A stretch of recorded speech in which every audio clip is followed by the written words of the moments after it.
Welcome to the Retro Blood.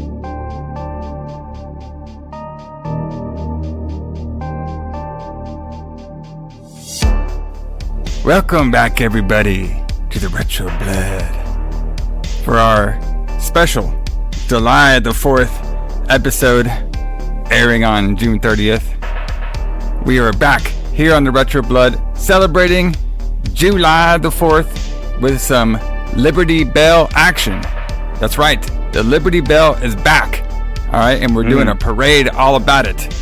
And we're talking Batman style mysteries with sound and editing of sound, and we're seeing our boy John Travolta, young man out there trying to get some ass while trying to be a good Samaritan and police officer and sound guy all in one. And we have that guy from 30 Rock who is also on Dexter, a younger and playing a villainous role. That's right, everybody, the Retro Blood is celebrating July 4th early with you all because we are talking about 1981 Blowout. James Clam, Jay Allison. What's happened, Allison? How's your going out in the woods and recording things going recently?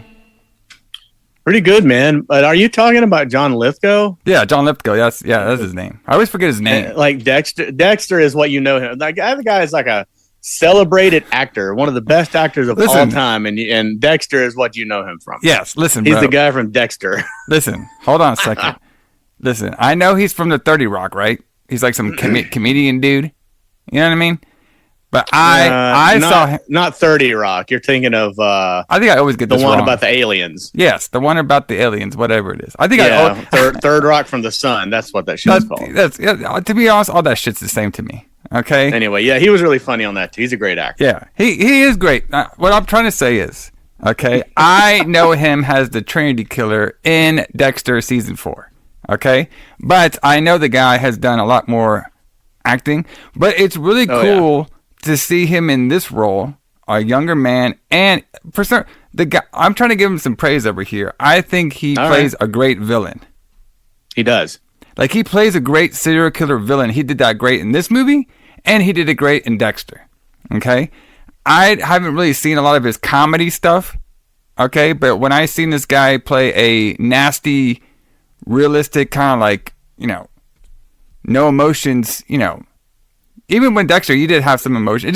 He plays a really nice serial killer, basically. He does. So I don't know if he gets praised for that, but I'm praising about him. I think he does a great job in his serial killer roles.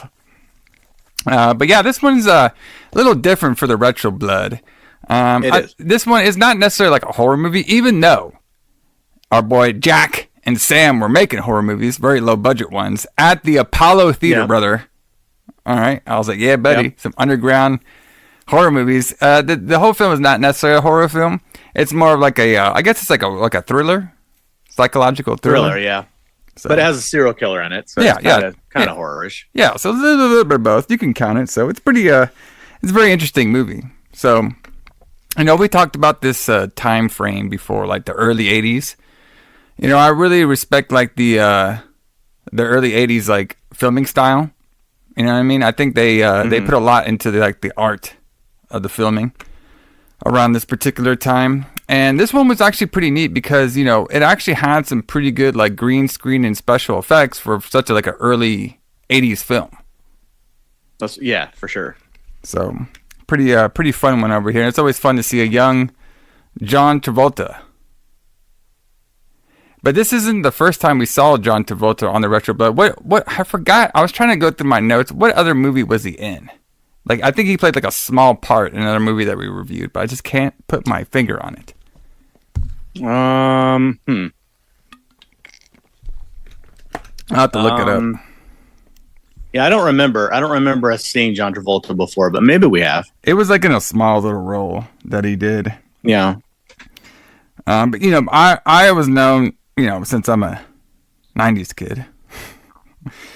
I always known him from the Pulp Fiction. I think that's the first time I saw John Travolta. Yeah, that was his big comeback movie. Yeah. His career had taken a downturn for quite a few years before Quentin Tarantino booked him in Pulp Fiction. Okay, I know what I'm thinking of. Okay. So I don't think we reviewed this movie yet because we had to do it on the lights out. But he was in Carrie,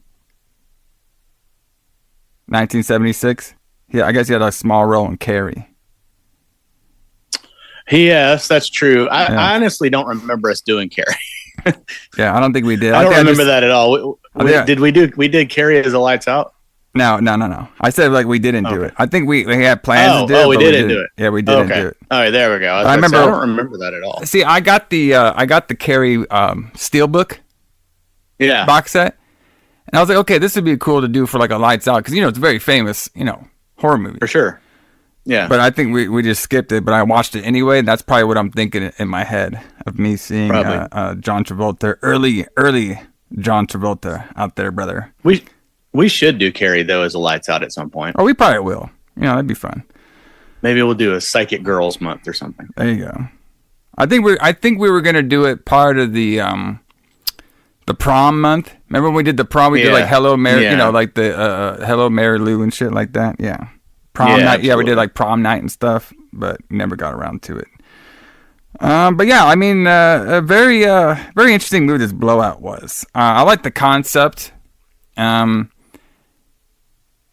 liked it how, like, even like, they mixed it with like scandals and stuff. It's very interesting. Very interesting. Very interesting movie, especially for like these times that we're living in right now. So, when it comes to some of the aspects. But yeah, pretty fun. So we finally brought out the Liberty Bell. Okay, and we're gonna have a big parade about it. Can you believe that? Yeah, we are. On the 4th of July. On the July 4th. So, but everybody, like I said, thanks for joining us here on the Sunday before July 4th. But you can listen to this on July 4th as well too, while you're grilling some burgers, some hot dogs, having some macaroni and cheese. What do you have during your barbecue for the July 4th, Allison? You bring out the ribs and stuff? Oh, no. I usually do like hamburgers and hot dogs and things like that. Very American things. Not that ribs aren't American, they are, but they take a long time to cook. So yeah, we usually do. I usually do hamburgers, hot dogs, French fries, mac and cheese, that kind of thing. Well, I have one question for you though. If you go to a July 4th parade, do you wire up a supposed female of the night? Do you wire her up to try to make sure you're giving the tape of a crime scene to the right person during your July 4th parade? Okay. Yeah, you always use those kinds of people as your decoys, as your bait. Okay. That's always the way to go. Just making sure that's a tradition we got going here on the Retro Blood. I want to make sure we wire up these. Well, I mean, I guess she wasn't really like a hooker because she didn't have sex with the guys. But what would you call them? Like a plant? Yeah. Well, no. So I mean, we'll talk about it when we talk about the movie. Yeah. She was like, if I remember correctly, she was basically just originally she was like trying to be a model or something, wasn't she? Yeah, but and then she got offered this job to like spend time with this guy for money, and then she did. So it's an escort. So she wasn't. She was kind of like she had just like kind of become an escort recently, I think. Yeah. So, but we'll get on to it. It's gonna be a fun July 4th over here on the Retro Blood, brother. But before we get into the movie and the who booked this shit, let's talk about what was going on in the world of the pro wrestling and the metal music around the release date of Blowout. We do this every Retro Blood to we don't only just have a July 4th celebration on the day. We try to make it a whole weekend for everybody. All right. So this movie actually came out July 24th, 1981. And Allison, I want to ask you a question here. What movie also came out on this day too that we reviewed on the Retro Blood? If you don't know, that's fine. Since we've done a lot of episodes. But I think it's pretty... I don't know. Well, it's going to be one that I think you recommended during our Werewolf month, and that was Wolfen. Oh, Wolfen came out the same day. Same day, brother. Can you believe that? Blowout. And of course, Blowout. So the Blowout movie, they did about $13 million. and the Wolfen only did 10, so the Blowout beat it. But it's pretty cool. Like these two, really fun movies came out on the exact same day. So, two different style movies, but kind of similar in some aspects to them. So, go ahead. Yeah, no, I mean, I guess they are sort of similar in some ways, but I'm kind of interested to hear how you bring the comparison. Well, you can make both of them. You can make both of them an X-File episode. Well, okay, that's true. That's a good point. Because X-File they both happen at nighttime. Yes. So X-File, if you remember with the Wolfen, it was basically like a X-Files episode before it was X-Files, where they had those tribal wolves, Indian tribe wolves that they were hunting down. And then this one is all about a government conspiracy. So there you go, brother. 2 X-Files episodes before their time landed in 1981 in July. So. Absolutely. There you go. And and also too, I'm pretty sure X-Files also did a what was it? What do they call it? Campaign. Campaign. Oh, it's on the tip of my tongue. Campaign tampering. That's what it is. So we also have some of that in the Blowout here as well too. But for this week on the Retro Blood, let's get into the wrestling first, because we're going to do one of those character profiles. Because recently we had a pretty legendary wrestler, passed away, unfortunately. Sika of the Wild Samoans, that we do talk about here and there on the Retro Blood, especially when it comes to the WWF reviews that we do on here. Because, of course, he was part of the Wild Samoan tag teams with his brother, Alpha. So, the biggest thing about these two, and the,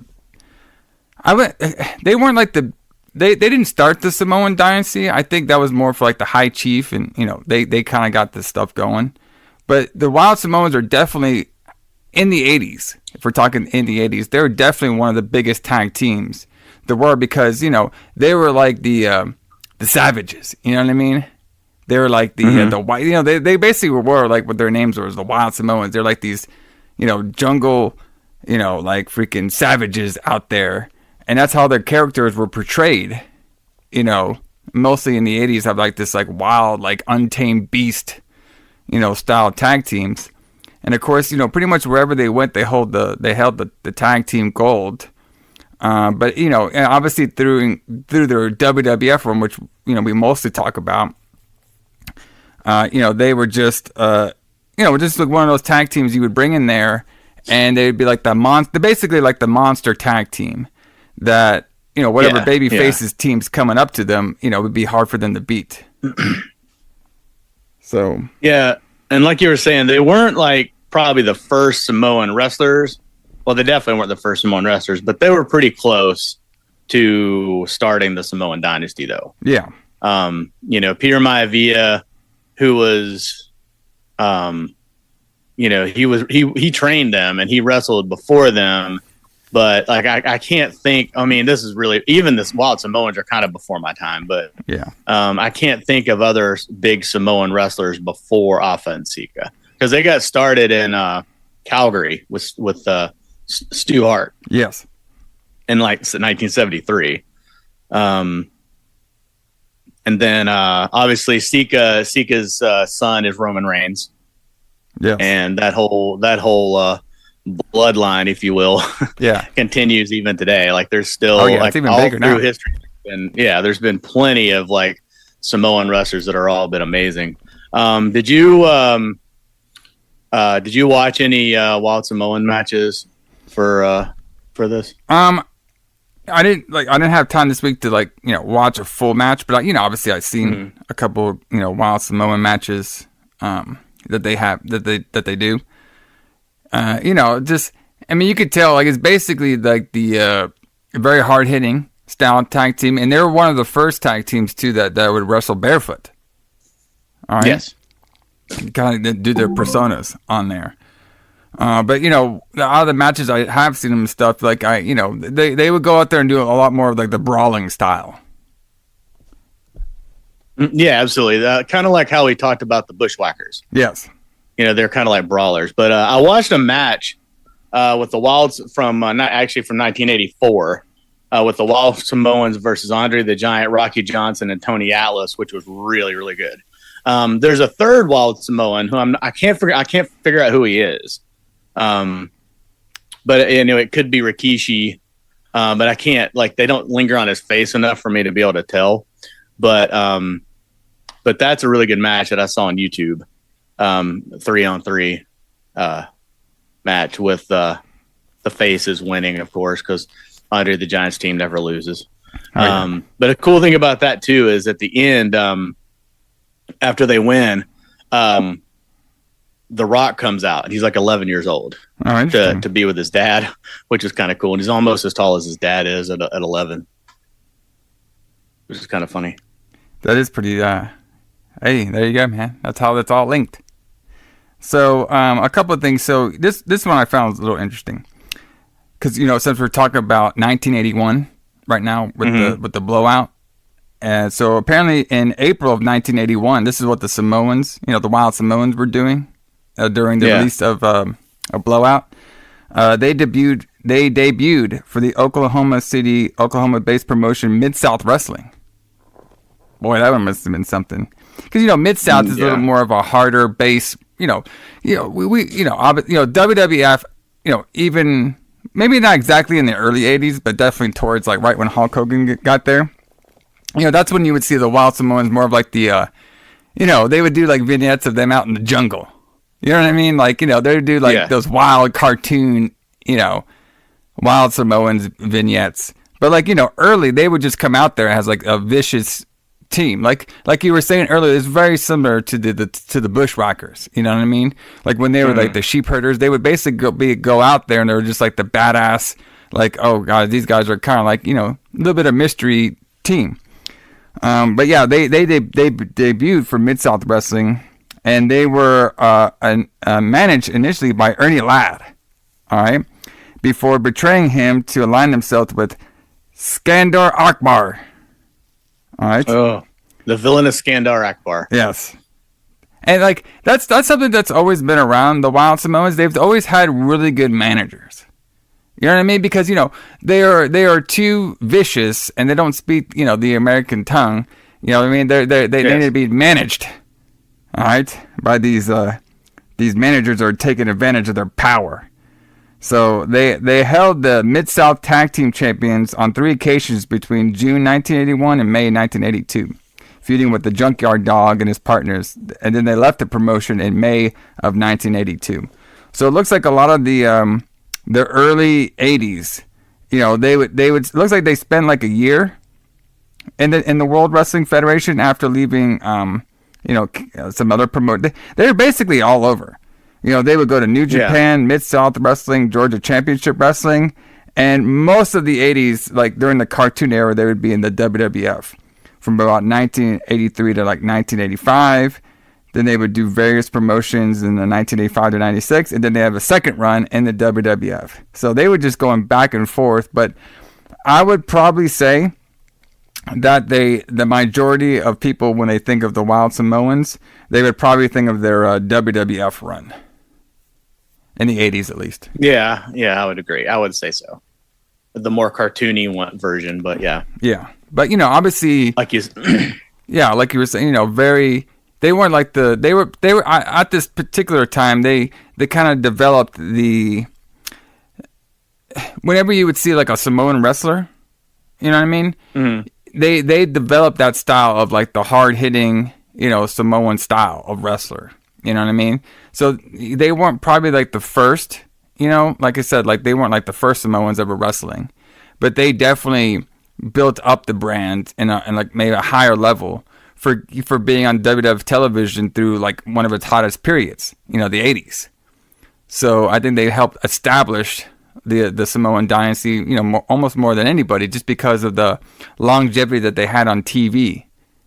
Absolutely. During that time, I was gonna say they absolutely established a Samoan dynasty more than anybody else, for sure. I mean, even though, like you said, there were Samoan wrestlers before that, the Wild Samoans definitely made what we think of as the bloodline for the Samoan dynasty today.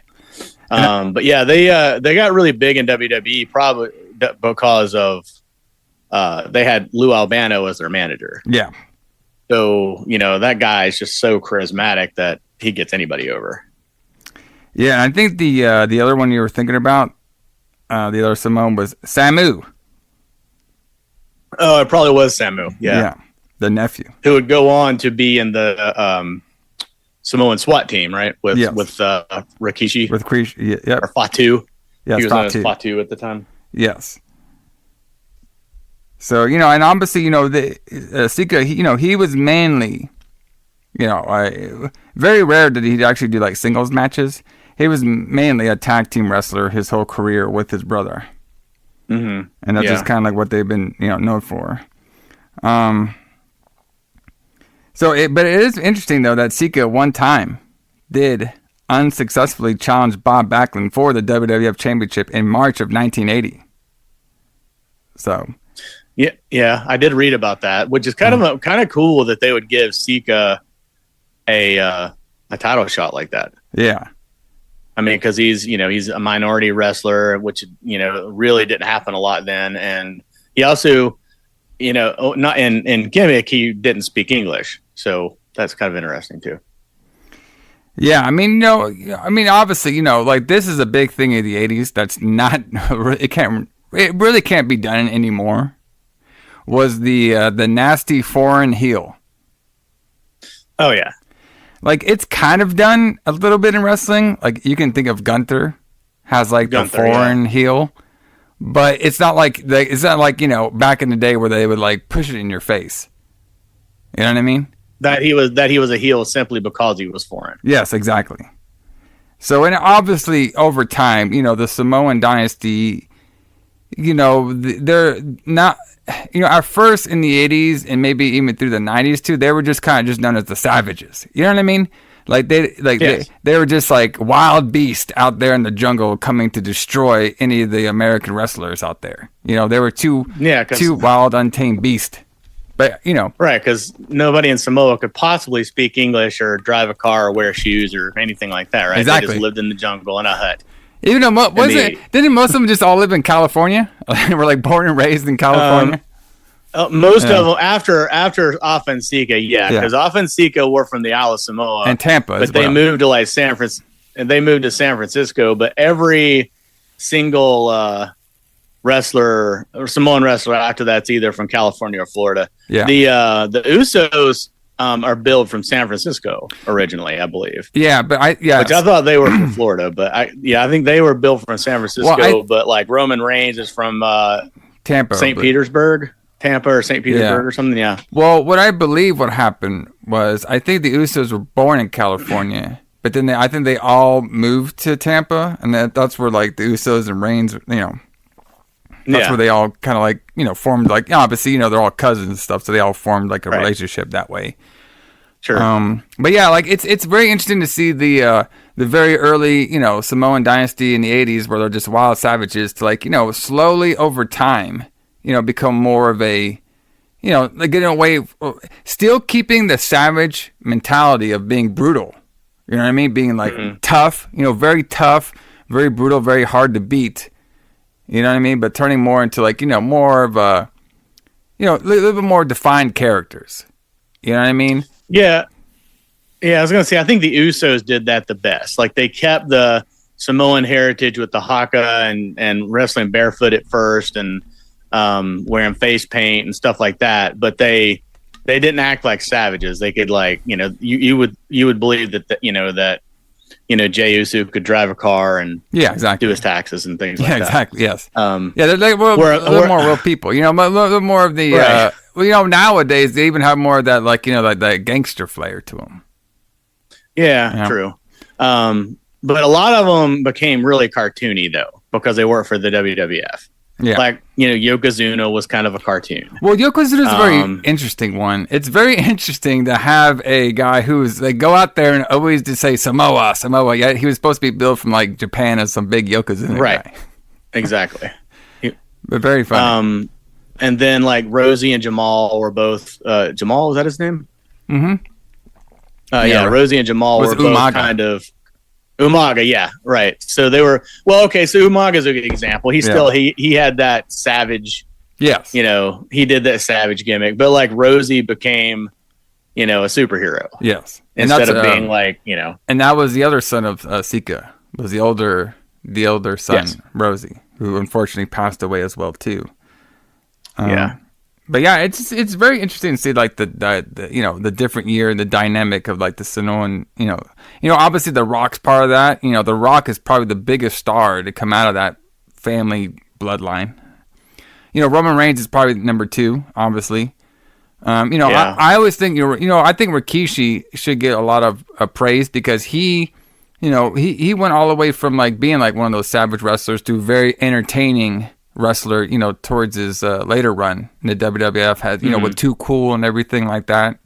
I think Rikishi is a really good example to see a wrestling character go from like just a straight savage wrestler all the way up into like a very entertaining, multi-layered wrestler. Especially during his heyday of being with Too Cool, you know what I mean, and winning, being with that group and showing like different personalities than you would have saw the Samoans in the 80s. Yeah, absolutely. And I didn't know like till a few years ago like how long his career had been. Yeah, that's I mean, like I had first heard of Rikishi when he was in Too Cool, when he was in the 90s. But like he was in the Samoan SWAT team. He was the Sultan. The Sultan, brother. For a while. Yeah, the Sultan. And then of course he became super famous as Rikishi, and he's still going today. He's one of the ones that survived, that survived into an old age. Yes, and let's all not forget, he only did it for The Rock. Absolutely. Okay, but yeah, I mean, like very, we'll keep talking about the Wild Samoans here on this podcast, obviously because we bring up wrestling every week, and WWF is a big time. Promotion in the 80s. But yeah, I mean, like, definitely, 2 Hall of Famers. They got inducted to the Hall of Fame. I'm not sure what year. Let me see on here. Yeah, 2007. Yes. Yeah. And they're in the WWE Hall of Fame in 2007 and the Professional Wrestling Hall of Fame in 2012. Obviously, like I was saying, like, the biggest thing about Sika when it comes to his wrestling career is just basically establishing the Samoan, dynasty in the 80s has like these 2 big, tough, hard to beat brawler style wrestlers, Right. And, it was a really good fit, to be honest with you. Like these guys, like you needed that style tag team of like these wild, tough maniac wrestlers coming out there, because not only are they scary to little kids, all right, but even like older people at the time are like, man, these guys are 2 tough guys. So I think they were really good for both of the audience, like younger kids watching to get kind of scared of them because they think they're just some sort of savages from this foreign land. And then for more of the jaded wrestling fan in the 80s, they're like, well, these guys are really good workers. Like they can go out there and have great matches with pretty much anybody. So. Absolutely. But yes, and don't forget the Samoan Spike. Oh yes, one of the most devastating finishing moves of all time. Yes, came out of the Samoan dynasty. Yes, the Samoan Spike, the headbutt was another one. The Samoan drop, those are another good one. The splash. All right, we got them all on there. Really great style wrestling moves. But like I said, we're celebrating Sika's life over here because definitely one of the most influential tag team wrestlers, ever in the WWF. They even nowadays still try to build wrestlers, like that team. You can name many. Well, not as much recently, but a lot of the killer tag teams. The big brawler dudes that don't say too much and go out there. The one I can think about right now is AOP. The ones that go out there just beat people up, and they need a manager to talk to their business and stuff. So. Yeah. We still see that nowadays. But, Allison, what are we going to be listening to in the metal music on our way to go see Blowout? So, if we were going to see Blowout in Boston, Massachusetts that weekend, we could actually see a double or a 2-night stand from the mighty Van Halen playing at the Boston Garden. They played there July 24th and 25th, 1981. Okay. And that would have been amazing. So during this time, this is their 1981 tour for Fair Warning, which was their 4th album. And Van Halen was like the biggest band. They were the biggest like hard rock band in the world at this point. I mean, they just were. There's no doubt about that. I mean, they were selling out arenas. They were playing 2 nights in Boston. They were basically just on top of everything. This was a really good show. They opened with On Fire from the first album. And then they closed with the typical Ain't Talking About Love, which is like one of their biggest hits. And then they played all the other hits in between. But this was like, not obviously not their first arena tour, but like other than the 1984 tour, this was probably like the biggest tour that they did. It traveled the whole world, played on the biggest stages. Have you listened to this Fair Warning album at all? A little bit, back in the day, but Van Halen's like I don't know, like they're good, but they're not like they just don't like they don't like grab me a lot. You know what I mean? So it's like, I like them, but I'm not like, I wouldn't go out of my way to listen to them. Oh, I see. So I'm more of a Van Halen fan than you are, I would imagine. But yeah, they were like, Van Halen was like, I mean, they probably wouldn't have said this, but Van Halen was like prototype hair metal. Yeah. So like, I would say like just about every hair metal band that ever existed based their whole look and stage presence off of Van Halen. Oh yeah, definitely. I could definitely see that. Which is one of the reasons that Van Halen was important. But I mean, Van Halen probably would just call themselves a guitar rock band, which is like what that kind of music was called in like the late 70s when they came out. But yeah. But yeah, I mean, this would have been a really good day. We could have gone to see Blowout and Wolfen. Yeah. As a matinee, and then we could go see, or we could go see Wolfen and then go see Van Halen, and we could go see Blowout and then go see Van Halen.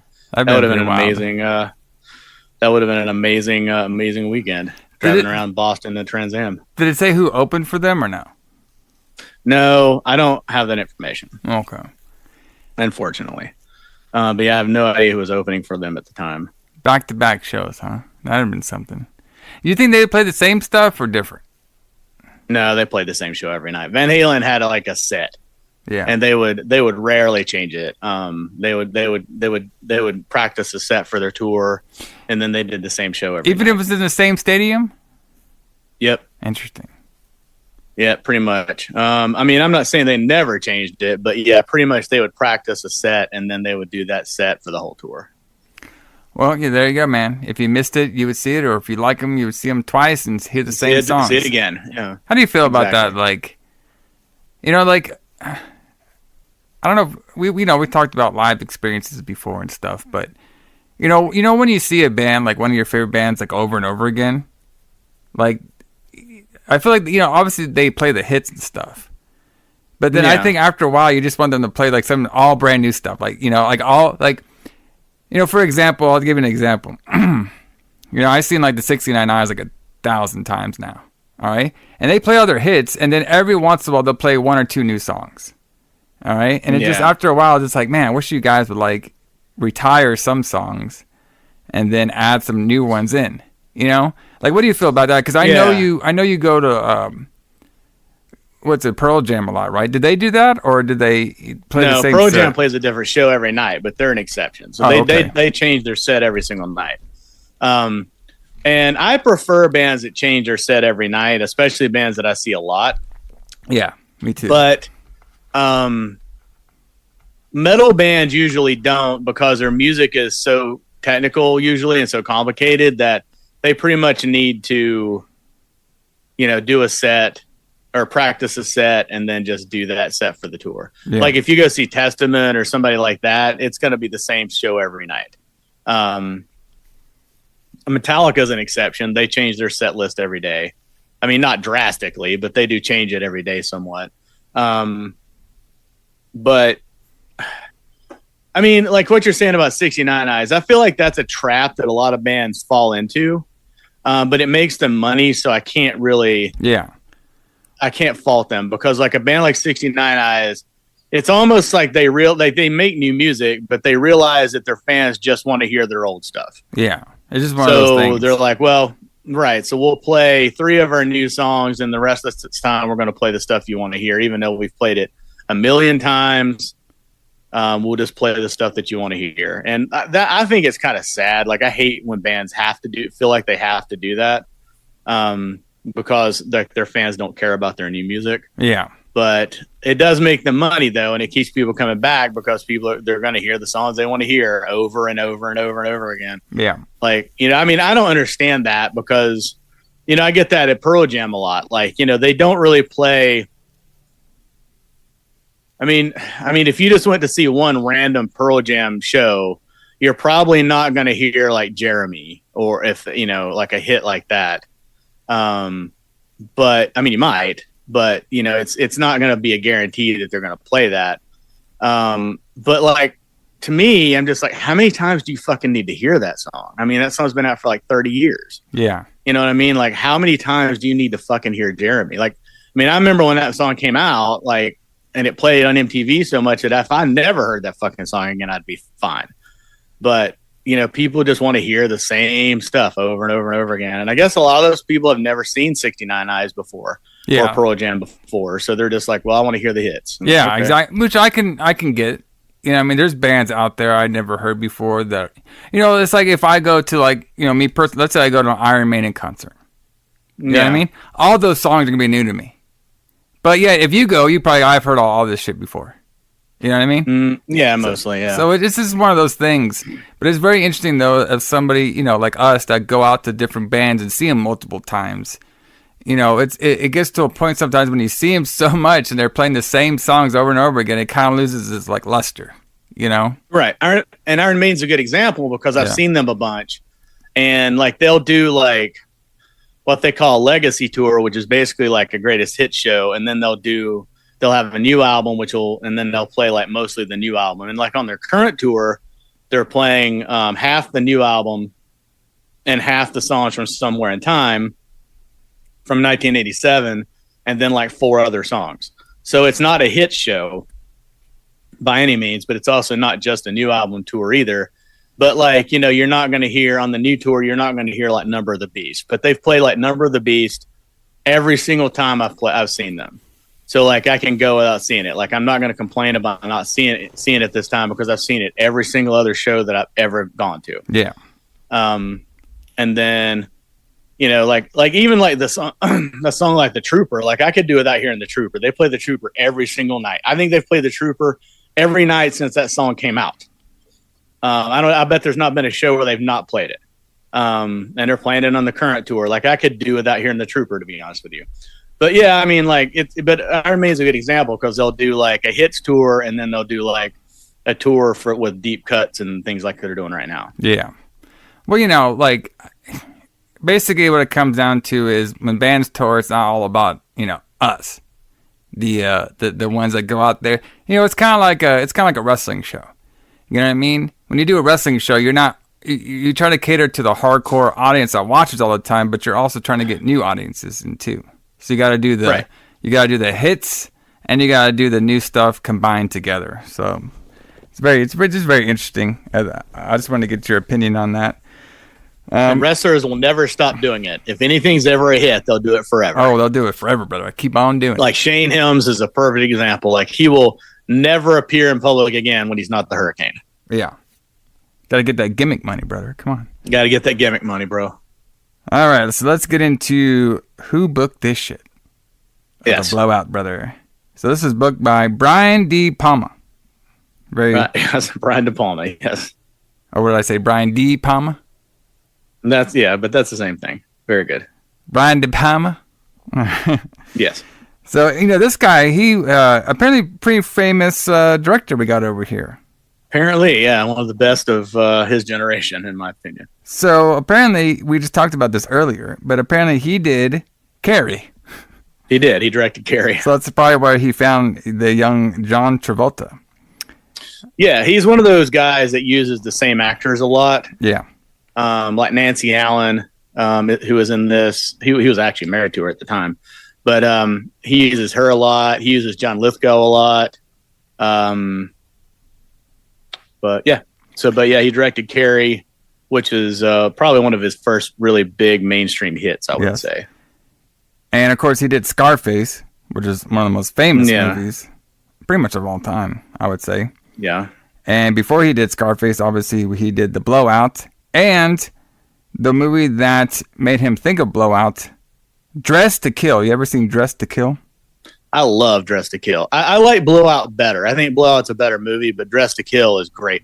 That was the first Brian De Palma movie I ever saw. Yeah, because, I guess while making that movie, that's where he was coming up with some of the ideas for Blowout. So basically, so I guess this Blowout was based on the 1966 film Blow Up.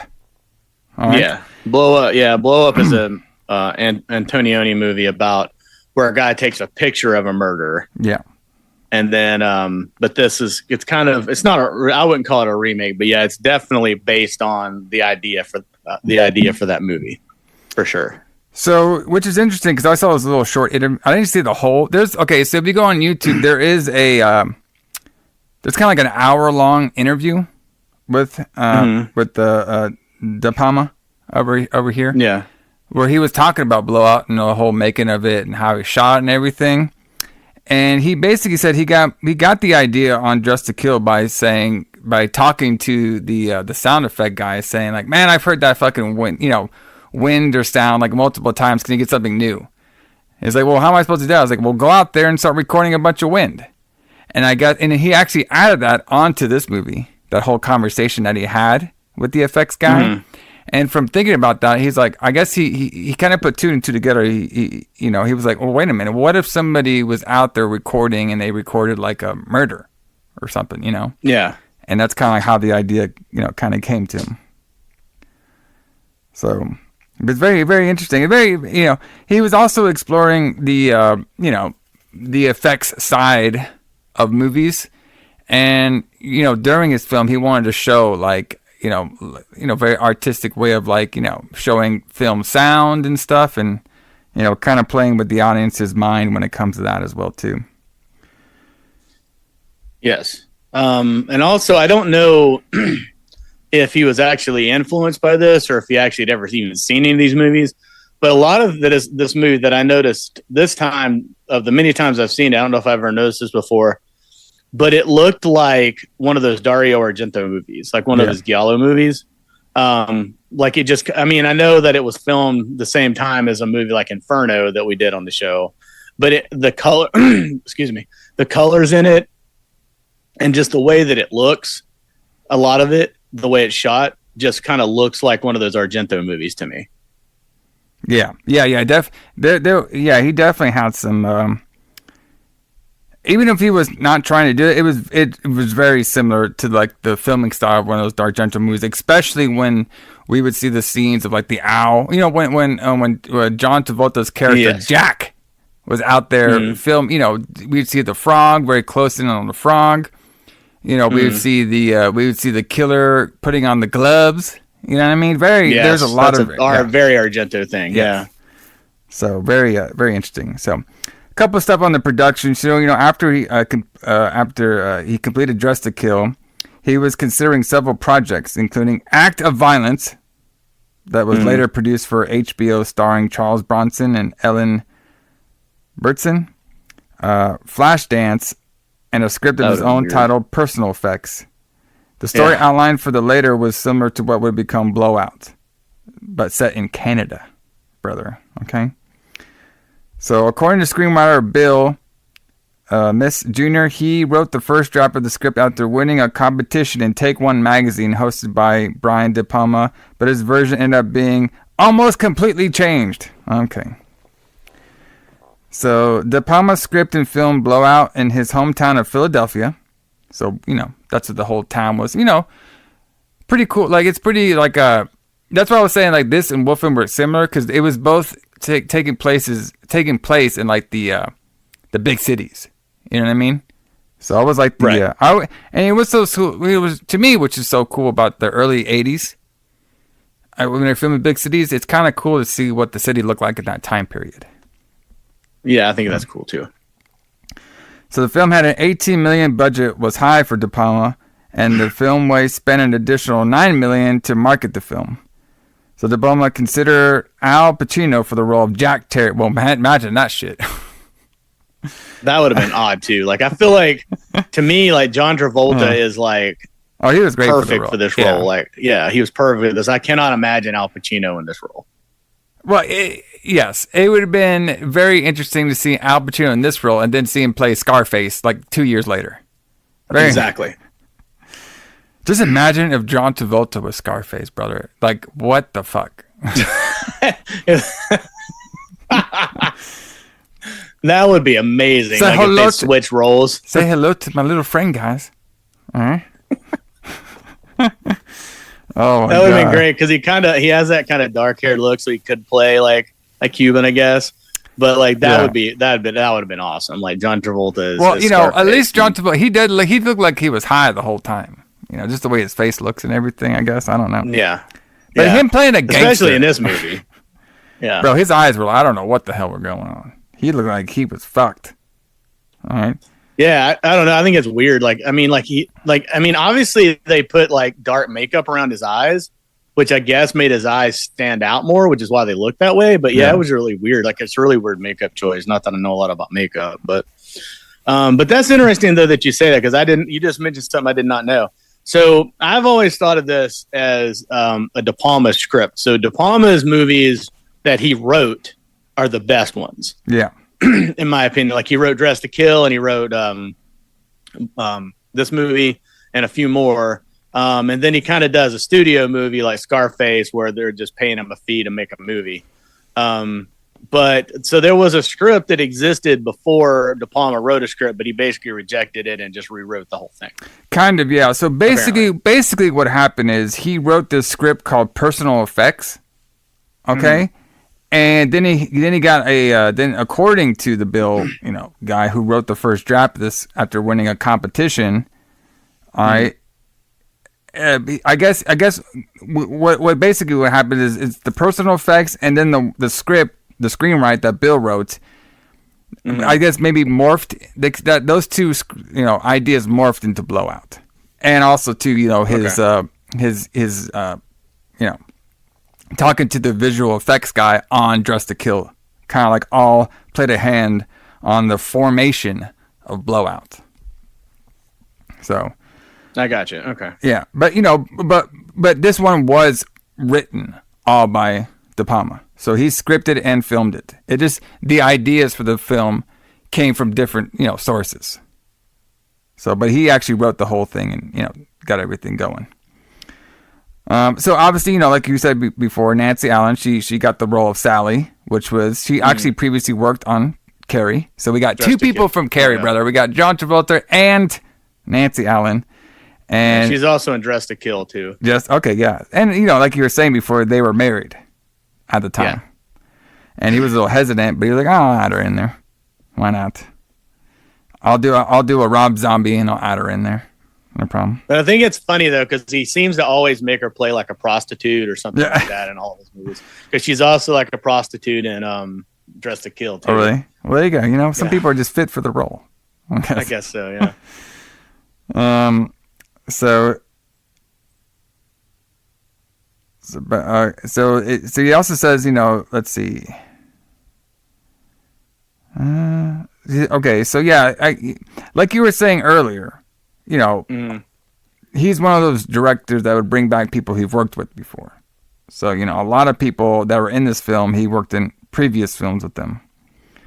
Let's see what this has to say. So he said 70% of the film was shot at night. He said, basically, I shot Blowout straight, replied the cinematographer Vilmas Zimog. Sure, that's close enough. The fuck? I don't even know how to say that guy's name. Fuck, bro. That must be a running joke with me with these names. These like Eastern European names. We'll just call him Vilmos. We should do like a drinking game of every time I fuck up somebody's name, just take a shot. Okay, because this guy's name, I have no idea how to say this. Vilmas Zimogod. Sigmond. I have no idea how to say this guy's name. All right, so he says by night, I guess like he filmed most of it at night, and then not like doing like a lot of flashes. So basically what I think he means by that is he used a lot of natural light, which you can definitely tell at the beginning of the movie. So like when he's out like recording, when he records the car accident, like there's so much grain in that movie and that shot that like you can just tell that he's just using whatever light was there in the park. Like he didn't add any additional light or anything to that. He just shot it straight. So this is funny. I would say this is funny, but it's very interesting. So during the editing process, 2 reels of footage from the Liberty Parade sequence were stolen and never recovered, which is weird because in this actual film, Jack Terry's films, they weren't stolen, but they were all recorded over, which I'm going to ask you about that a little later and how that's actually possible. And so basically, after the film was stolen, who the fuck would want to steal parade footage? Okay. Well, they probably didn't know it was parade footage. They probably just stole 2 reels of film, and then that's what they got. Did it show up on 1980s eBay afterwards, maybe? Yeah, it was on 1980s eBay, which is the classified ads. Maybe it was stolen by Zombie, because remember Zombie had just a bunch of like random footage. Oh yeah, show up, but I don't think there was any parade stuff though. It's weird to think though that footage is probably still out there somewhere. Somebody has it in their house and they don't even know what it is. So it's stolen Brian De Palma footage. The scenes were reshot with insurance money at a cost of $75,000, and I guess because Zygmunt was no longer available, I can't even say this guy's name. Kavaxis lensed then reshoot sequences. So they reshot basically everything at insurance money. So very interesting, very interesting. I wonder if that would work the same way today.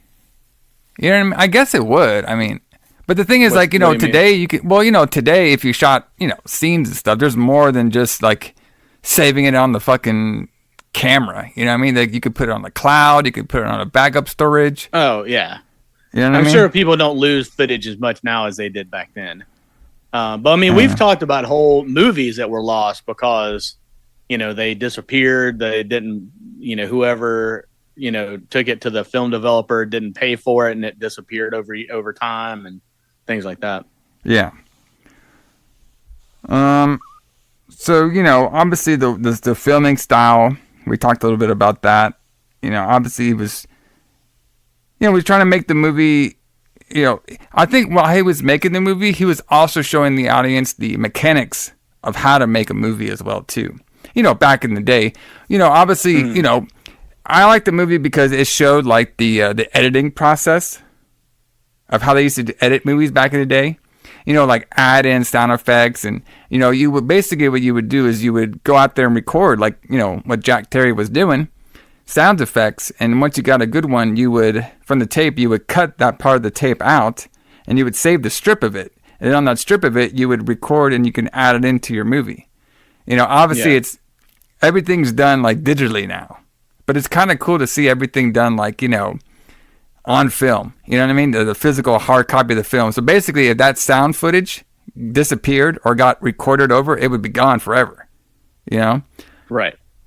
Compared to nowadays where you can save everything digitally and you can save it on multiple platforms, So it's very, very, very interesting. But yeah, like, let's see, obviously there was a lot of themes in this movie too. A lot of the themes when, it comes to like the political, tampering in the film, with the Mick Ryan being shot in the car and everything, he took a lot of that from, JFK's assassination, you know what I mean? There was like a lot of like elements from there too that, that were, getting stuff on the camera, conspiracy theories, you know what I mean? Political tampering, you know what I mean? A lot of that stuff was going on, around the 80s and stuff. And he brought that into the film, which I thought was really interesting. There's a political race going on in the movie too. We're going through that right now, and this year. So it's very interesting to see that, and the the whole process they were doing the movie, I thought that was pretty interesting. So, you know, a big person who took a lot of inspiration from a lot of De Palma's movies was Quentin Tarantino. All right. Yeah. So he he's consistently praised the movie, listing it as alongside Rio Bravo and Taxi Driver as his 3 favorite films. So he does Blowout, Rio Bravo, and Taxi Driver has one of his 3 favorite films. And homage, Tarantino used the music cue Sally and Jack for the score by Pano Dingaga? I have no idea. Scored with his own film Death Proof, the second half of the double release Grindhouse. Yeah. So. Yeah, I think it's weird. I love Tarantino. He's my favorite filmmaker, but I think it's weird that he reuses film scores. Yeah. A lot. Instead of having somebody write new music for him, he just like finds film scores that he likes and then takes part of that from him. For I believe it was Django. I mean, this is a tangent I'm getting off on, but it's interesting. So for Django, I believe it was he wanted Ennio Morricone to write some music for him, but Morricone just gave him leftover music from The Thing. Yeah, buddy. Like music, like recorded tracks from The Thing that didn't make it in the movie. He just gave him those from like 1982. But hey, that's a great soundtrack, so that'd been fine with me. But yeah, so it has an Italian. He has an Italian composer doing the soundtrack for this. I think this movie's soundtrack's fantastic, by the way. But he, which I think is also something that makes it feel more like an Italian movie than an American movie to me. Yes, I can see that. So one last thing before we get into the full review. So this movie also takes elements from and I'm going to fuck this up good. This is going to be great. The Chapa I can't even say this fucking name. The Chapa Acapulco incident? Do you know what I'm talking about? Yeah, so are you familiar with what this thing is at all? No. I mean, I can tell you the story. So you're familiar with the Kennedys, I assume, yes. Right? Like John Kennedy and Robert Kennedy. Okay. So both John and Robert were both assassinated before. John became president, but like before Robert could become president, he was assassinated. And there's a big conspiracy theory that their other brother, Ted, he was involved in this thing called the Chappaquiddick incident. So Chappaquiddick is like a town. I was way off. On the coast of Massachusetts. I think it's in Martha's Vineyard, if I'm not mistaken. We're all like rich people vacation or whatever. So basically, he was out and drinking and driving with this girl in the car, and they were going across this bridge, and he wrecked the car into the river, or like it was in the water. So the car goes in the water, and he escapes and leaves the girl in the car and walks back home. And then the girl dies, of course. So there's rumors that there's a big cut that the Kennedys covered all that up. Like he basically could have saved her, but he didn't. And they covered it up to make him look better because he was about to run for president. And then there's also conspiracy theories that it was set up for him to be that way, to like basically ruin his political career, which is kind of a parallel to this because the car goes into the river, but for a different reason. But yeah, that's basically what he took from that was like the idea that, this car goes into a river and there's like a political component to it. Yeah. And apparently he was trying to downplay different story. Yeah, he was trying to downplay, but it's like it's the basic is basically there. Besides, it was just reversed. Where in this movie, right. the political candidate died and the girl escaped. It was just a little bit reversed. So very very interesting, very interesting story there. But yeah, let's get into it, guys. If you're ready, I'm ready, Allison. Let's get into the full review of Blowout. All right.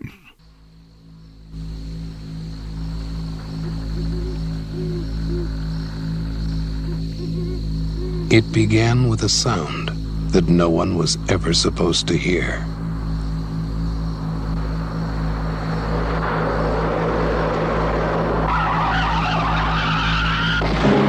He's the one who saw it? Yes, he says he pulled the girl out of the car. I would like you to forget about her. just before the tire blew out. You're right, it was a shot. He recorded a murder. They say never happened.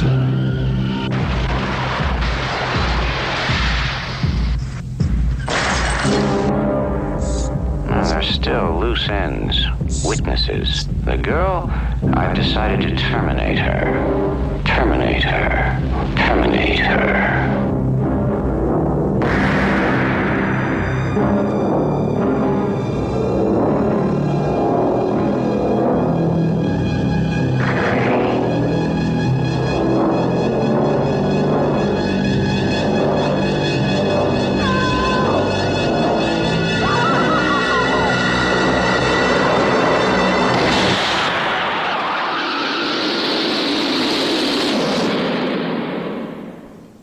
Brian De Palma's Blowout. Now you hear it. Now you don't. Okay, so we start off the film, and I actually thought this was very clever. All right, because when I started watching this, I didn't watch like the trailer or anything. I just I've heard about it. I just watched it. Yeah. Before we start, question: did you know anything about this movie before we decided to do it? No, the only thing I knew about it had John Travolta in it. Yeah. And I thought, I don't know, in my mind, I thought it was supposed to be about somebody who had like brain damage. All right, but I was completely wrong. Okay, on that. So that was my two things coming into this movie. But I was like, obviously wrong. So my surprise when I turned it on, you know what I mean? The first scene is like this, like every 80s slasher like I guess trope is in the beginning scene, which I thought was pretty funny. Yes. So we have a cop looking all around this sorority girls, co-ed dorm. And there's one girl bringing somebody in there just having sex with the guy. There's like two girls randomly dancing. There's a girl trying to study. You know what I mean? There's a killer outside killing the cop, like, Michael Myers style with the first person view. He walks in to the actual sorority dorm. Girls are just, around everywhere, tits everywhere. One girl's like masturbating randomly. And then we go into a shower. And if you didn't know it was a shower, it actually said shower. I know. So you know for sure. So you know for sure. But and then we had... I was going to say... Go ahead. Sorry, I was going to say, I think this scene is amazing because it's like a parody of every like teen slasher movie that we've done on the show. Yeah. Like, it's kind of like a parody of like, Halloween and Friday the 13th and all those movies that we've done. Yeah. I think it's awesome. The movie that they're filming is called Co-Ed Frenzy. Yeah, Co-Ed Frenzy. Yeah, Co-Ed Frenzy. Wait, I got the other ones they did too. We'll talk about those soon. But then, to my surprise, Allison, all right, they were going to be doing a Alfred Hitchcock Psycho shower death scene. And they were. Not only did we get that on this review, but we also got it last week too on Shallow Grave. So we have two copying. That must be a thing. You know what I mean? You got to copy the Psycho. Well, I mean, it is one of the most famous murder scenes of all time. Exactly. And so then when that shower scene happens and the girl screams, that's when we see Jack Terry, played by John. How do you feel about the two first names? You got a first name for your main name, and you got a first name for your last name. I think it's cool because it sounds so. To me, when I hear that, I think of two things. I think of porn and I think of wrestling. Yeah. There you go. Makes sense. Jack Terry. He could be a wrestler. He could be a porn star. Who knows? Yeah. Hey, give me 1 second. Let me pause it here. Okay. Okay, go ahead. Yeah. He could be both. Yeah. So basically, they're arguing about they don't like the scream. Like Sam, he doesn't like the scream, and for the girl, it was pretty bad. It's awful. Yeah. So he doesn't like the scream and everything, and then they're basically going, talking with each other, and Sam's like, okay, like how long we've been working together? It's like, well, okay, well we did Bloodbath 1 and 2, okay, we did Bad Day at Blood Beach. Okay, we did Bordel. I want to see that. I want to see Bad Day at Blood Beach. That's a great title. I'm surprised it hasn't been taken yet. This one has Bordello of Blood. That was taken by Tales of the Crypt. Yeah. And of course, the one we were watching right now, Coheed Frenzy? Co-ed frenzy, yeah. Yes. And so basically they just now Sam's going on like, and then he's like, hey, that wind. I was like, I've heard that like 1,000 times. He's like, well, yeah, I put it in every movie. He's like, well, get me some new wind. Okay. I need some new wind. Yeah, I need some new shit out there.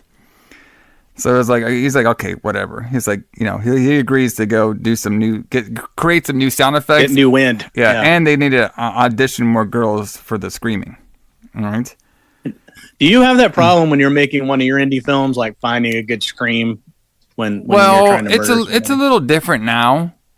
You know what I mean? Because it's way different now.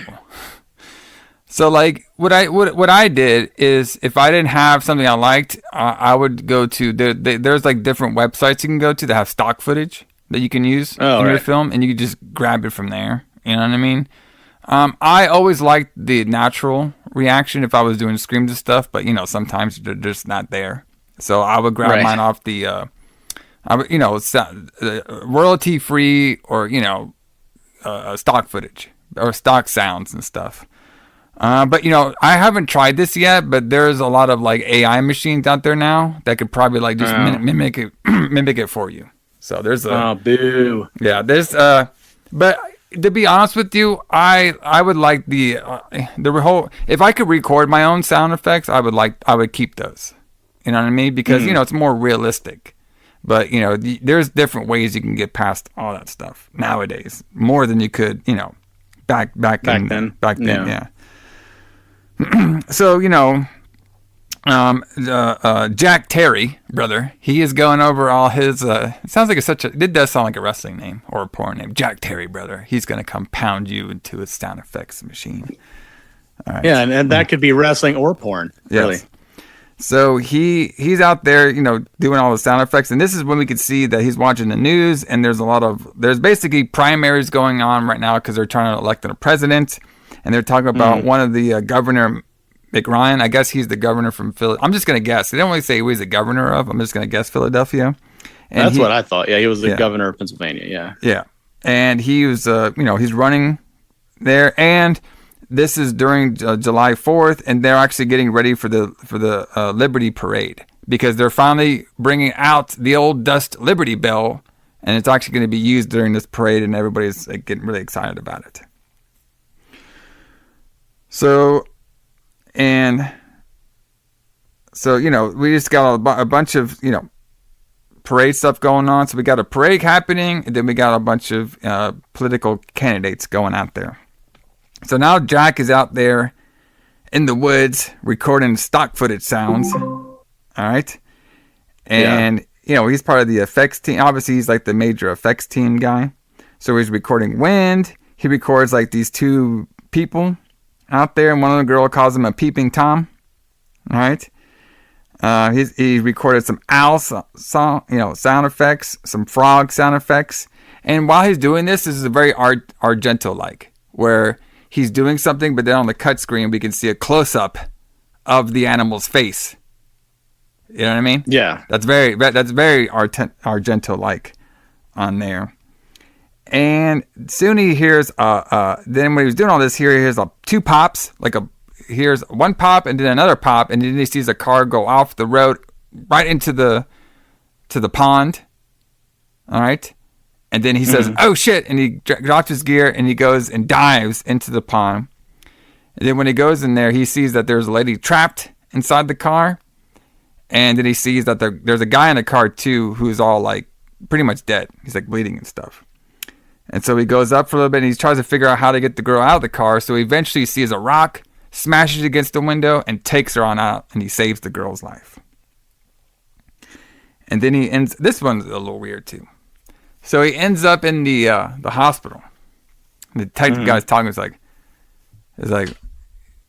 what did you hear? He's like, yeah, I heard there's a pop and the car goes down there. He's like, well, what were you doing there? He's like, well, I was recording sound effects. He's like, yeah, I saved the girl in the car. What girl? He's like, what do you mean, what girl? The girl that's in the hospital over there. He's like, I didn't see no girl. He's like, don't do this cop stuff with me. All right, brother? I'm going to go see this girl. It's a very weird scene. I think it's weird, too, that the cop would just deny that there's a girl, even though she's just in the other room. Well, the only thing I could think of is because later on we had the political candidates or the political party. Yeah. Okay, well, I'll just say that this is the whole scene here. This might just be easier if I break it down like this.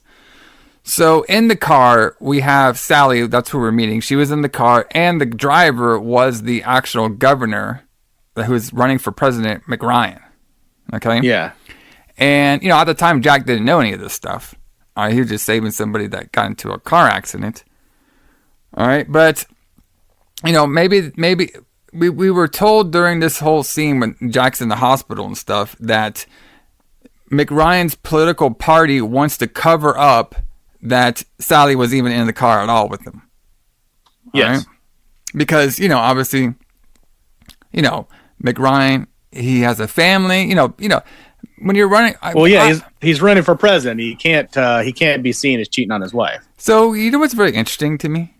So, okay, I get it. You want to go out there and get a bunch of strange pussy. Fine. But, why did, it seems like politicians, gravitate towards that.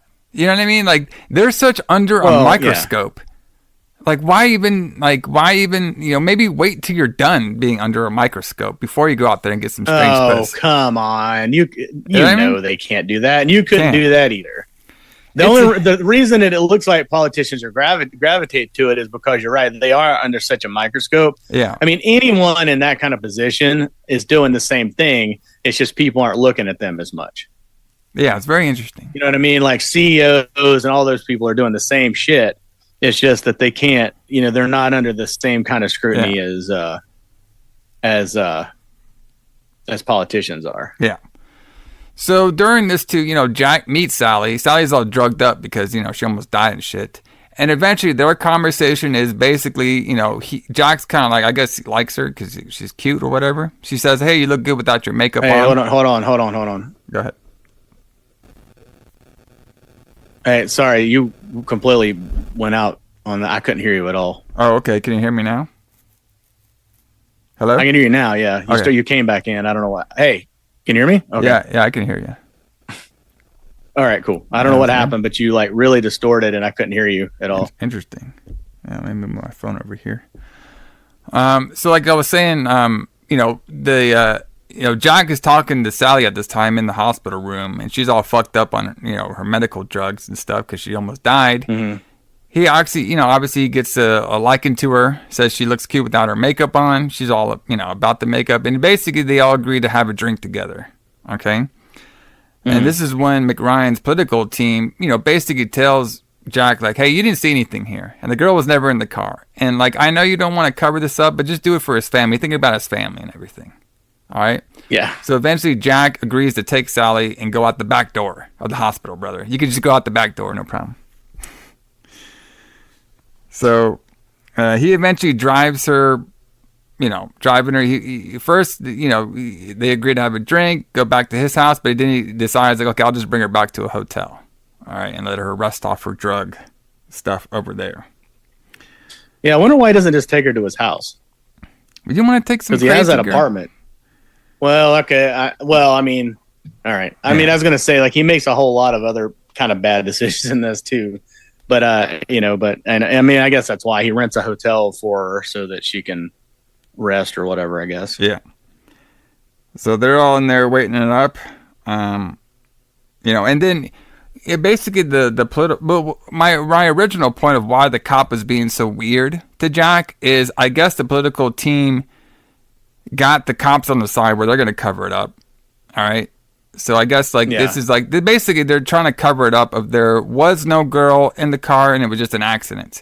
But Jack doesn't believe this at all, and we find out why later. But he doesn't believe this at all because he's also saying I heard two shots, I heard two sounds, not just one blowout, two bangs, and they're like, no, we just heard one. So Jack he starts listening to the recording a lot. All right, and this is when he's trying to he's trying to figure it out now. He's not.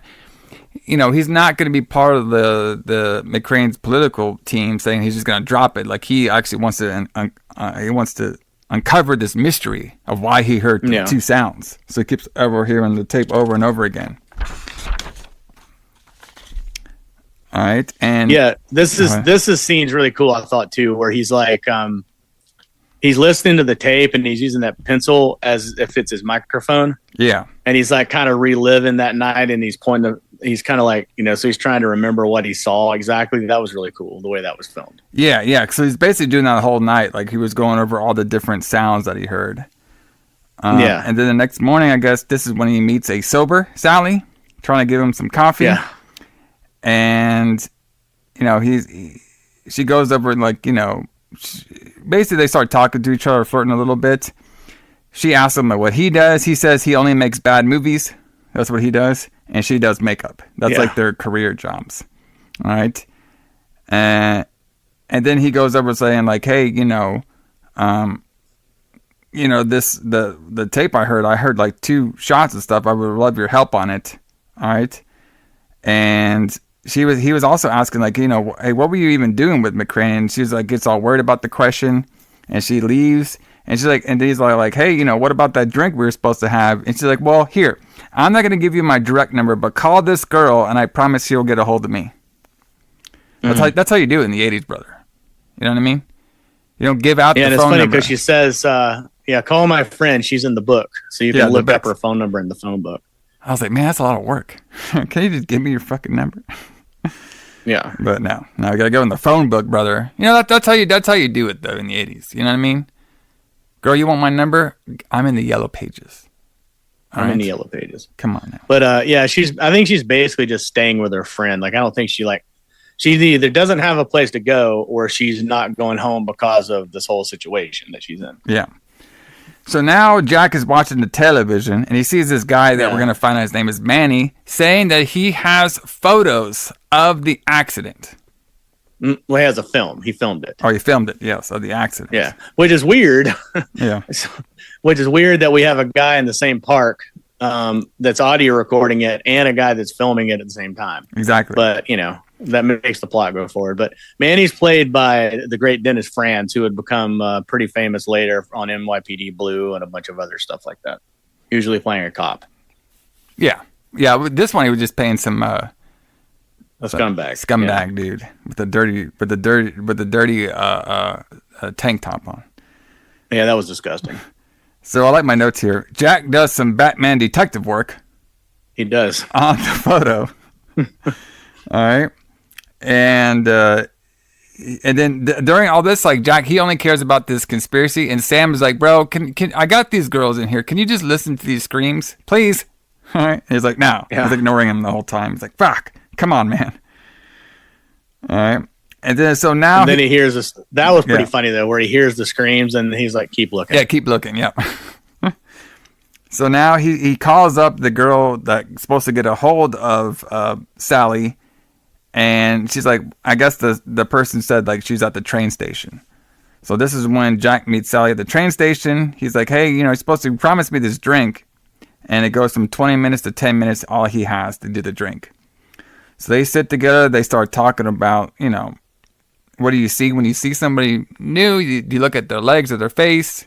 Sally's like the face. That's why I take, and I could not believe she said this, but I can agree with her. She's like, well, it takes me 2 hours to do my non-makeup look. It takes me 4 hours to do my makeup look. And I was like, you know what? I can believe that. Yeah, I'm sure you can relate to that situation. God. And then this is when we get the backstory for Jack Terry, brother, detective sound guy. All right. So apparently our boy Jack has done a lot of careers. Okay. He goes from being in the army to the police to the sound effect guy. All right. Yeah. And the way he got there was when we see this whole story. So when he was working for the police, he mic'd up the best I couldn't believe this. Okay. And tell me if I got this wrong. So he mic'd up the best undercover police guy that they have with the new technology, I guess they had in 1980 or 70s or whatever when he was doing this. The wiring tap. All right? Yes. And he was going to have their best detective go in there and talk to 2 criminals to get them on tape, talk about their criminal activity. Okay? Right. So while the best undercover detective that they have, Eddie, is in the car, he starts sweating really bad. Yes. Okay, so if you're the best undercover detective, why are you so nervous? No. That's not why he's sweating. Okay. He's sweating because the machine, okay, the battery thing that he put on him is, the battery is burning into his skin. Gotcha. Because John Travolta kind of fucked it up, or well, he doesn't say that. He takes responsibility for it. Yes. But it's either defective or he messed it up when he was putting it on him, and it's kind of burning into his skin, and that's why he's sweating so much.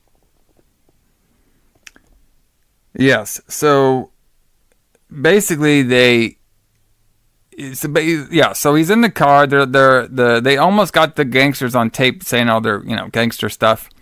But he starts sweating really bad, so he needed to get out of the car. And basically, since the battery was burning him and he was sweating so bad, the connection wasn't going up any. So we see Eddie go into the bathroom, and we see the other guy go in the bathroom.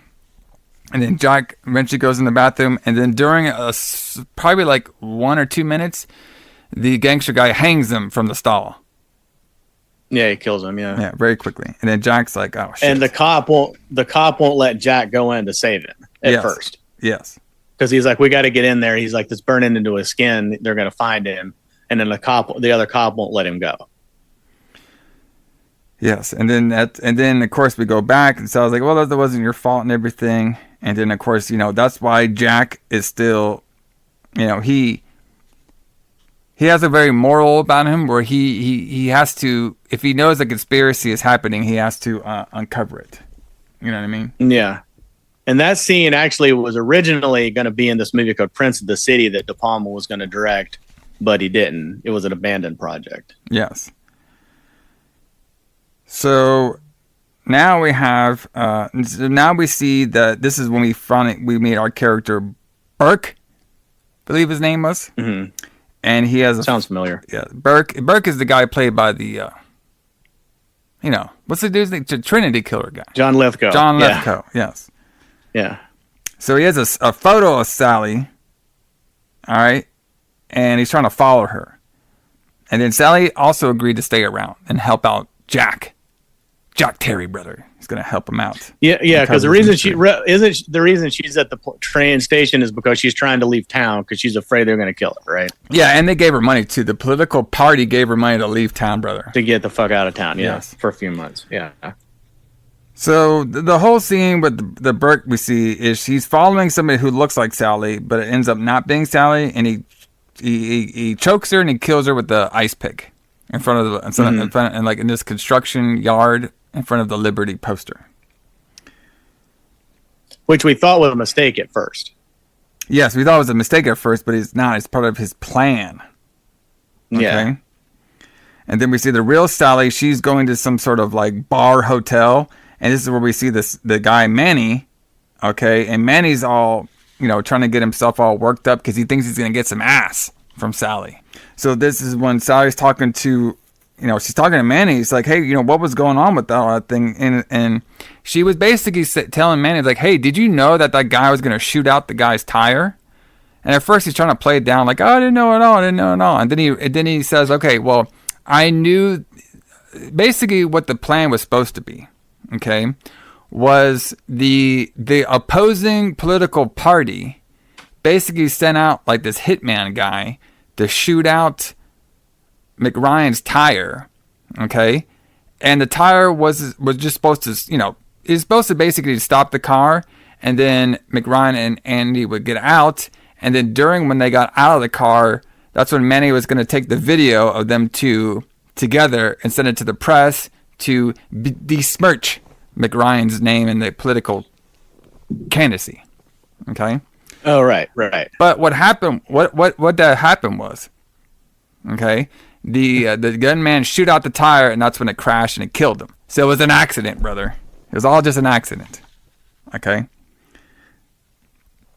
So, but that's the story. And basically during this is when we see Jack. Okay. I guess he got the footage and he's trying to mix the two together, like his audio and the footage together. And he saw a clue in the video where you could see near the trees a little burst of light in one scene. All right. And then during this too, we could figure out the Burke character. All right. So the Burke is the hitman who shot out the tire. All right. And he calls up the opposing political party. And they're mad. They're like, yo, this guy wasn't supposed to die. You're just supposed to scare his ass. He's like, well, it was an accident. I was like, everything's just an accident. Okay. It's just, yeah. So something happens. So Burke has a plan. He's like, here's what we're going to do. All right. I took care of the tire that I shot out.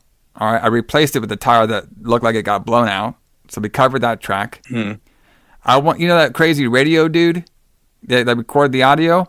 Yeah, I took care of all his audio stuff. So don't worry about him. I was like, how the fuck did you do that? All right. And then I choked the bitch. And what I'm going to do is I'm going to be a serial killer, and I'm going to kill her. Like he's going to basically create like some crimes around town, and he's going to add Sally into the crimes. So that's how they're going to cover everything up.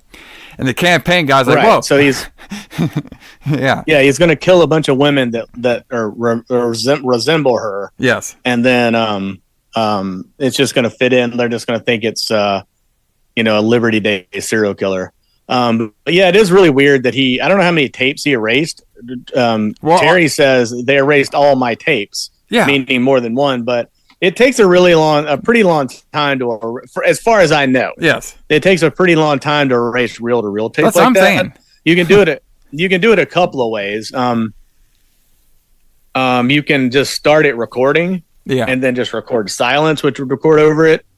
Or there was a device that had a magnet in it that would erase audio tape, but you had to run it through really, really slow. So he would have to be in wherever place he is to erase the tape for a while. So it's not something that you can just do immediately. Yeah. Yeah, it's very interesting. And then during this, Jack also, too, is going to like I think the guy was called Merc or something.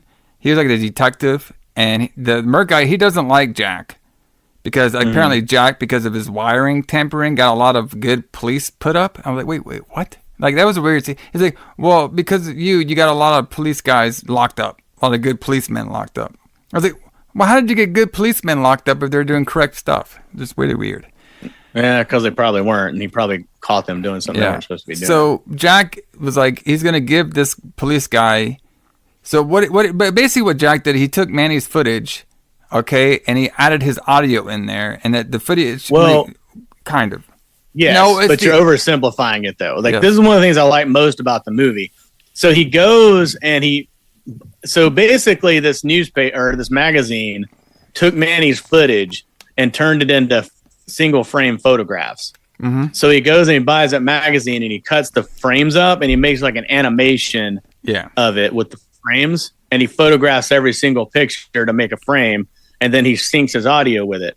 One thing I thought was cool about this was that it actually takes him a long time to do it, which, I mean, making an animation like that would take forever. Yeah.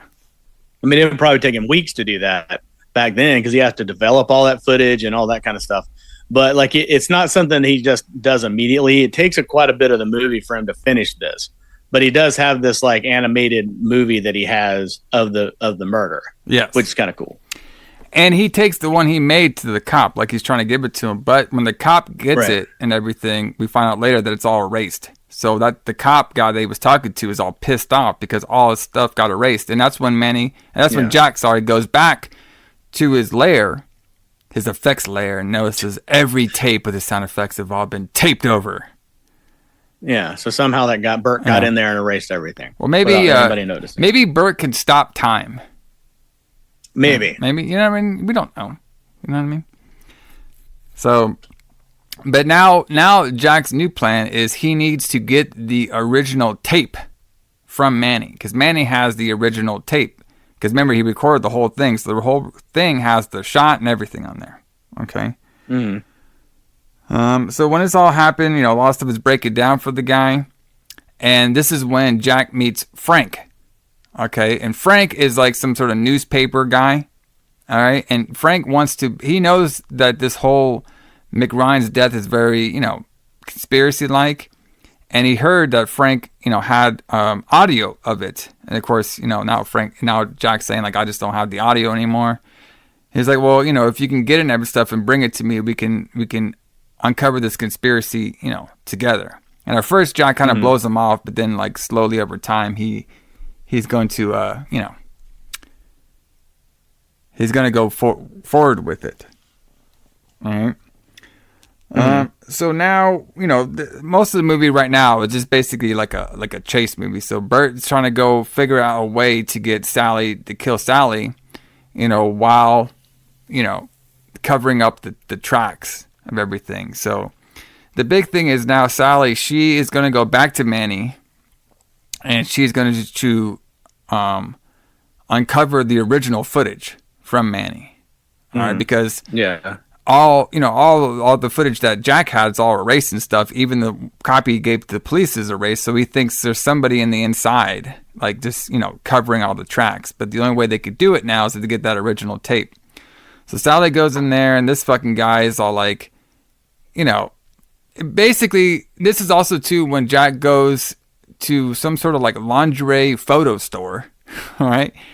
And he somehow uncovers photographs of Sally with different political people. So basically, Sally's job was with working with Manny is he would somehow these political guys would get Sally with them, and then Manny would come in there and take criminal photos of them and basically blackmail them.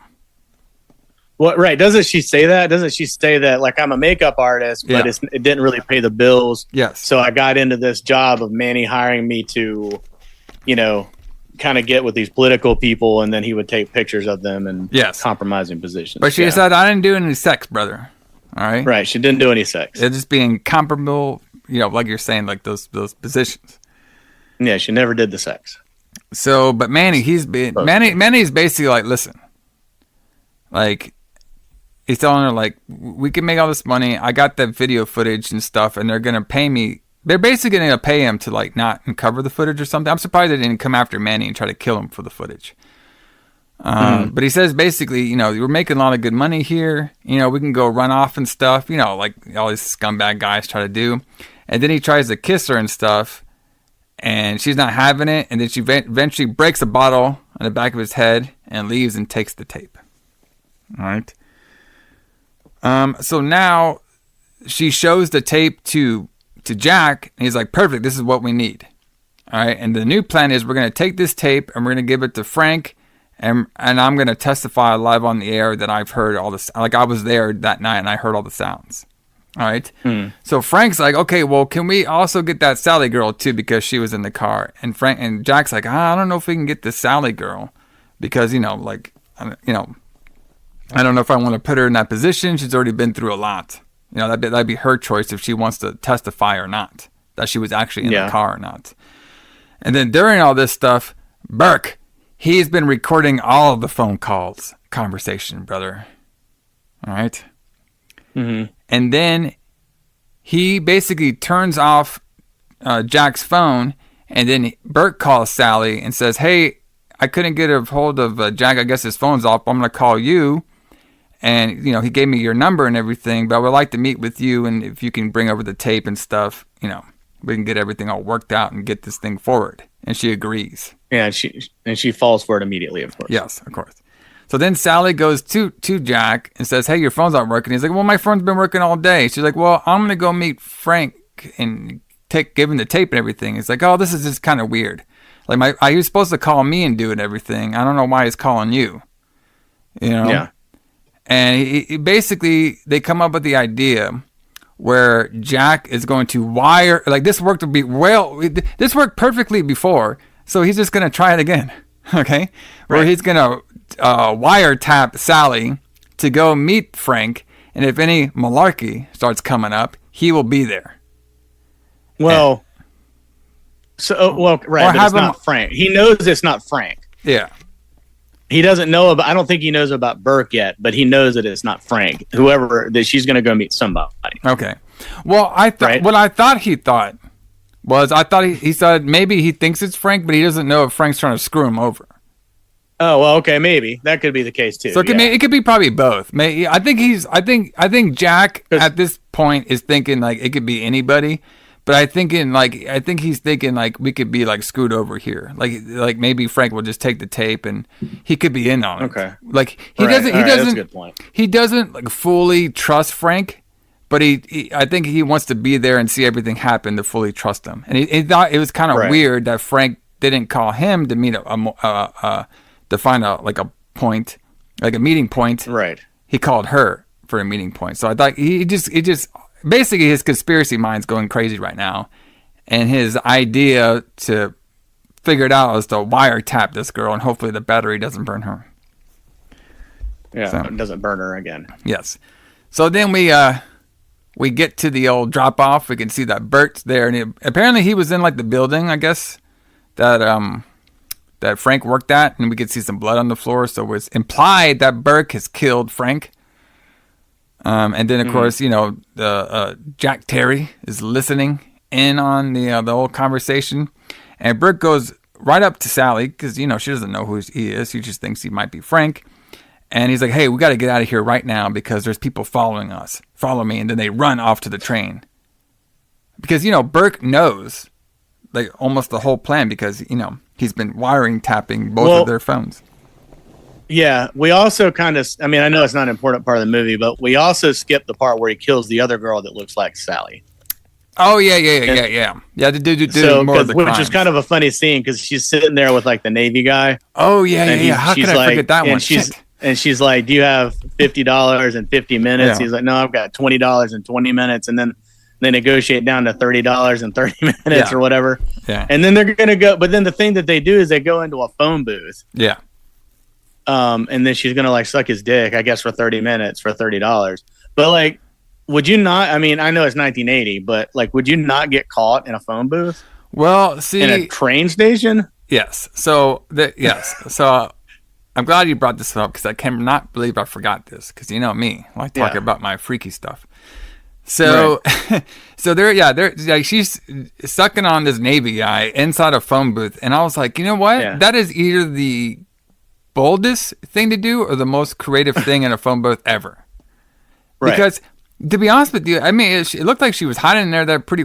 I don't remember phone booths being that big. Where you can like have somebody on their where knees. You can put two people in it. Yeah, you could barely get into a phone booth. Maybe these train ones are different. And maybe she's probably pretty small too, but still. So she was doing it, I guess. And the sailor guy, he only lasted like 5 minutes. So only gave her $10, I guess. Yeah, and he got on out of there.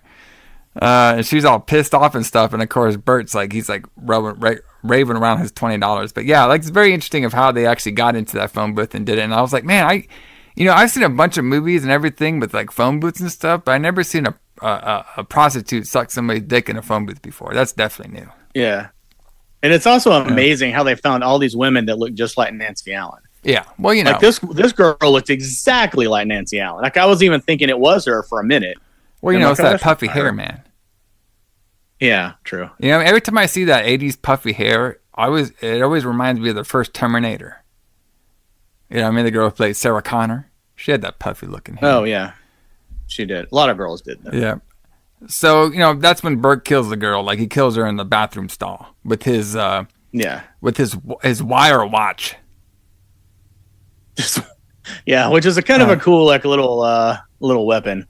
Like he has a wire that comes out of his watch that he can strangle women with. I think the first time I saw that was on Austin Powers, the wire watch. Which they probably got from this movie. Yeah. So this is when, now going back to the couple scenes after this, Burke's in there. He's trying to take Sally off to the train and get her to go. Basically, Burke's plan is to take her far away from Jack so he doesn't hear anything, and he's going to go kill her out there near the parade, which is very, very, very interesting plan he had here. So basically that happens. So Jack hears the voice, and he hears that some people are looking for him, so now he goes and chases down Sally, but they're too fast for them. So they wait around train tracks. Sally's talking about how she can't trust anybody anymore, that it's getting too crazy out there, even though the killer's right next to her. But she doesn't know that. They eventually get on the train. train. She suspects it, though. Yeah, she suspects it a little bit.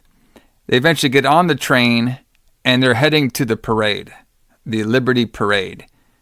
All right? And then Jack misses him, and I don't know what he was thinking. Maybe he was like panicking too much, Jack was.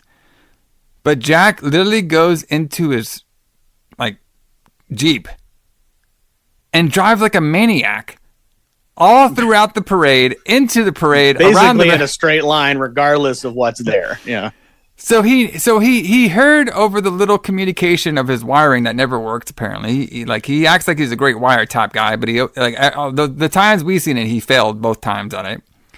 He heard that they're going to the parade, so his genius idea was to just drive straight through everything and see if he'll meet them at the parade or something. So he drives like a maniac, right? About to run over people, about to run over cops on their horses, interrupting his parade, and he crashes into some sort of military store where we see some mannequins hanging by nooses. Okay? And he gets knocked out. All right? And he gets put into an ambulance. It's at nighttime, right? And I guess now we could see that Bert and Sally are alone on the pier. All right? Yeah. And Bert asks, okay, is it a 16 miller or 35? She's like, well, it's 16. He's like, oh, okay. He's like, oh, yep, that's definitely 16. So then he starts taking the film and wrapping it. All right? And then she's like, "Are you wrapping it up?" Like, you're wrapping it up, like the idiot that she is. Yeah. And then during this stuff, another idiot, Jack, who wakes up after both his plans completely failed. The plan of putting a wiretap on this girl, and a plan of him just driving like a maniac through a parade. Like he could hear her. He could hear her. He just couldn't keep up with them.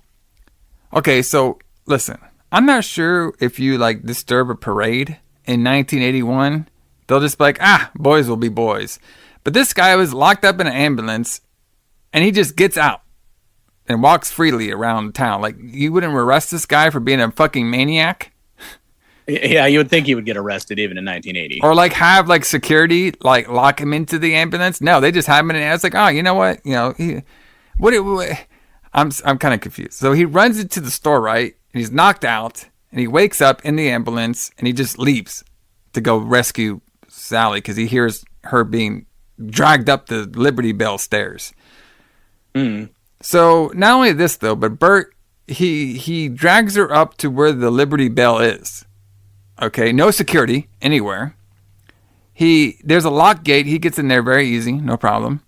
And he brings her up to like where the flag is, right next to Liberty Bell. Like there's no cameras on there at all. Like no, not then for sure. This my suspension of disbelief of this scene was a little tough. Okay, right? Because where he kills her at is right behind the big American flag and right next to the original Liberty Bell. And there's no security up there at all, and nobody's even looking. No, I guess they're all at the parade. I guess. Very interesting. So Jack rushes up there. Nobody stops him, even though he just ran his fucking car into the fucking parade and tried to kill half the crowd. But we don't lock him up.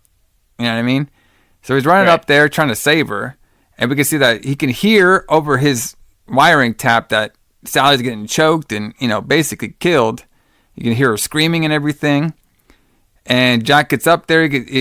Burke's about to ice pick her, and he grabs him, and then Jack grabs him and starts ice picking Bert. But he was too late, brother, because Sally is already killed. She already did, yeah. Even though, like, I'm not sure, like, if she got choked. I guess she got choked by his wire. That's what it looked like on her maybe, throat. or he might have, like, she had like that red line around her neck. So I'm guessing, like, he choked her out with the wire. Yeah, he probably choked her out. He choked out the wire first, probably. Then he was gonna pick her. Because remember, like, we didn't bring this up, but what they called the killer the Liberty Bell killer, because Bert, what he was doing was he was killing people like Sally, choking them out, and then he would stab the Liberty Bell in them. Yeah, the outline of the Liberty Bell in her body. Yeah. Yeah, so that's what he was gonna. That's what he was on that process. So already killed Sally, but he was in the process of stabbing the Liberty Bell thing onto him. And then we cut to a scene of Jack holding Sally, and there's a bunch of green screen fireworks everywhere. So we got our 4th of Yeah, July which is kind of theme. cool. Like the way they did the green screen behind him was kind of cool. They did that several times in the movie, which looked really cool. Yeah. Then we cut to another scene snowing out there. All right, and he's listening to the tape. I guess the recordings that he did of Sally saying they should go to different places. Yeah, so I guess this is like months later, and he's just been listening to the tape for months. Yeah, because he's basically traumatized now because he couldn't save this Right. girl, and he has it on. He basically has on recording of her dying. Of her murder, yeah. And then, no shit, he actually, the Sally's real scream, he gave that to Sam to put into their co-head movie. Yes. And then Sam's like, "Oh, that's perfect. that's a Let's use perfect that." scream. All right, and then Jack's sitting there like, yes, it is a great scream.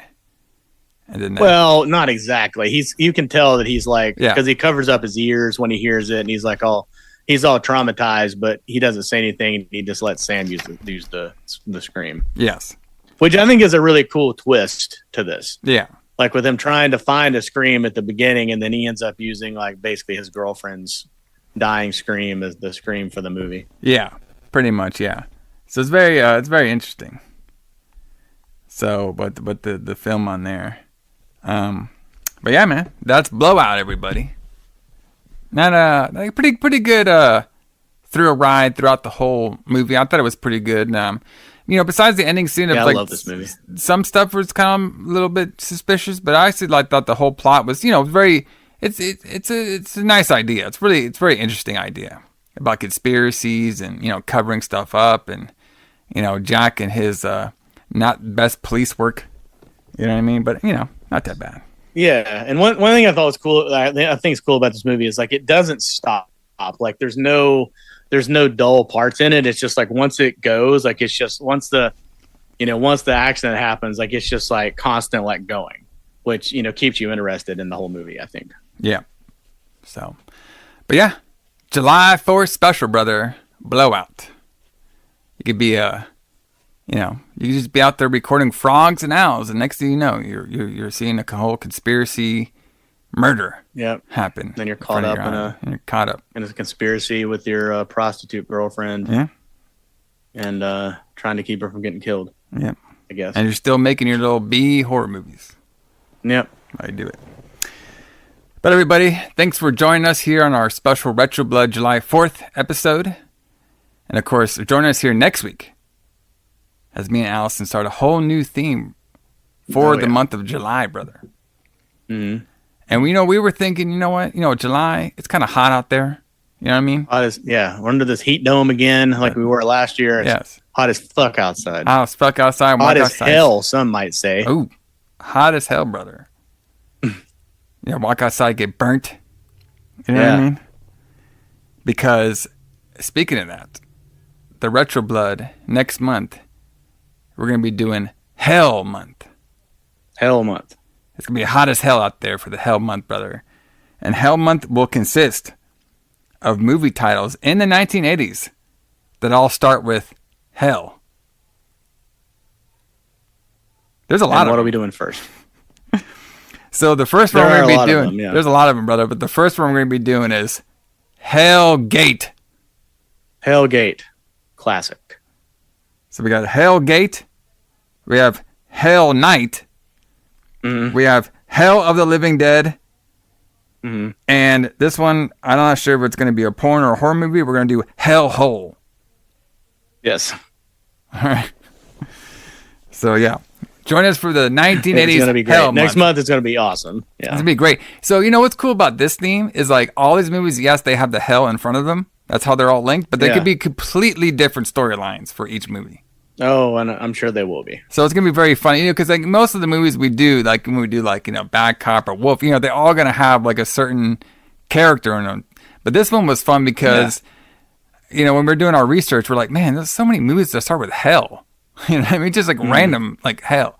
But like they're all different. Like all the storylines and everything are going to be different. So it's going to be a fun one. It's going to be a hot one out there, brother. All right.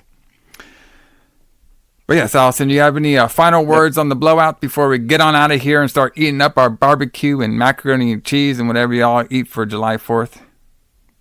No, the only thing I wanted to mention that I didn't mention during the review was like I thought it was cool how he uses split screen a lot. Yeah. Like when him and Sally, when Jack and Sally are talking on the phone, instead of cutting back and forth, he does like a split screen thing where you can see them both on the screen at the same time. I thought that was really awesome. Most people don't do that.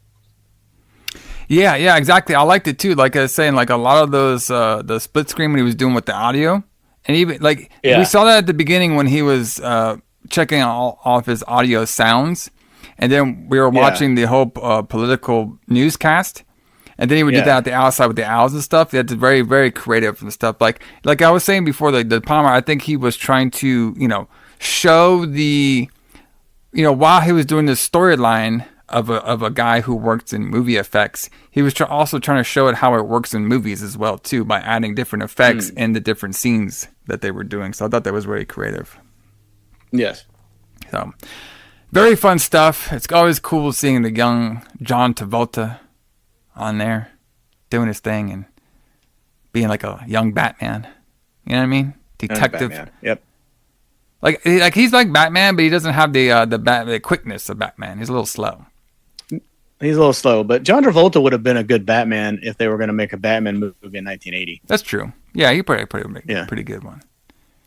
So, but everybody, thanks for joining. Well, actually, before I get out of here, I don't know why I'm skipping the gun. What Van Halen song, Allison, do you want to get us on out of here with?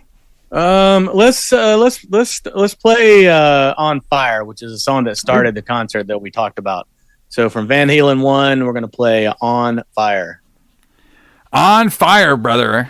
Because, definitely the, I'm pretty sure our boy Jack Terry was doing some fire sounds and recording it for some of his blood. Maybe Bloodbath 1 and 2 had some fire in it. We don't know.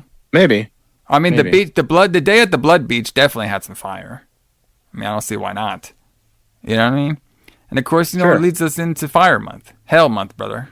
It's going to be some wild shit here on the Retro Blood. Exactly. Next week. Next week. Join us, everybody. But for Jay Allison, James Klein, we will see you all here next week. See you guys.